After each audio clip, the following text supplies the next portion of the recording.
My name is Sean Ryan, and basically I suffered a gunshot wound in 2011. My injury is not service connected. My injury was just basically once in a million chance of, just getting shot in the chest at a truck stop. And I spent about 4 months in the hospital trying to get good enough to get to rehab, and then I got to rehabilitation. And basically I thought my life was over because I got 3 kids and I was 36 almost when I got shot. It took me about 4 to 6 months just to start moving around again.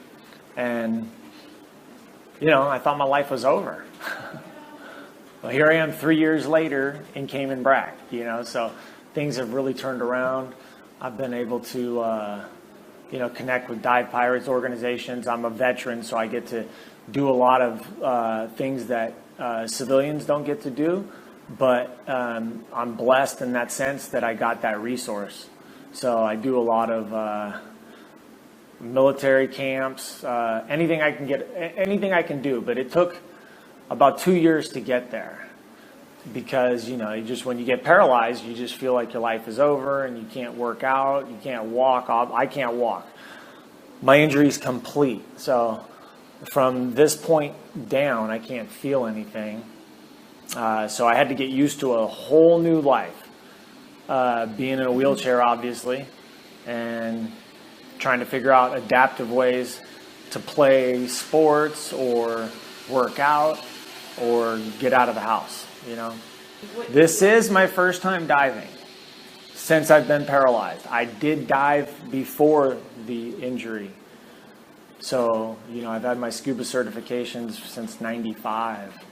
I did love diving, and I never, ever, ever would have thought that I was going to be in the ocean again, diving, just like, I'm floating in the air. I just never, ever, ever would have thought that this was going to happen. So I've been working towards it for almost about a year.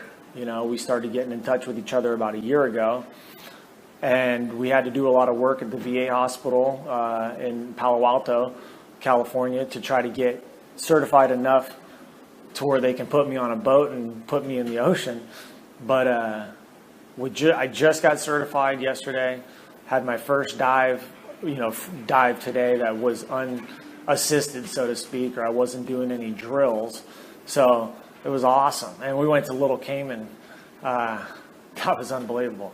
So, just being in a wheelchair and thinking that you can do the things that we're doing here, and it's amazing. It changes lives. It really does. It makes you look forward to a lot of things. A lot of things that you don't even know you can do yet. You might be doing in 2 years, a year, 4 years, who knows. I would have never thought I was going to be in Cayman Brac diving off of a dive boat in June of 2014. I would have never guessed it, ever. So, well, the diving's phenomenal. The water temperature is 84 degrees. Obviously, you see I have a problem controlling my temperature. So being in 84-degree water with 100-foot visibility is special in itself. But being able to dive some of these walls that go down to the abyss, and being able to look at some of the reefs and look at some of the it's amazing. It's the best diving I've ever done in my life. Seeing how I've only dove in California mostly, did some diving in Hawaii, but totally different. Hawaii's water is 73, 75, maybe max. We're talking about 80-plus degree water here. That makes it feasible and possible for guys like me. We'd be diving in much thicker wetsuits if we had to do this anywhere else. So the diving here is unbelievable.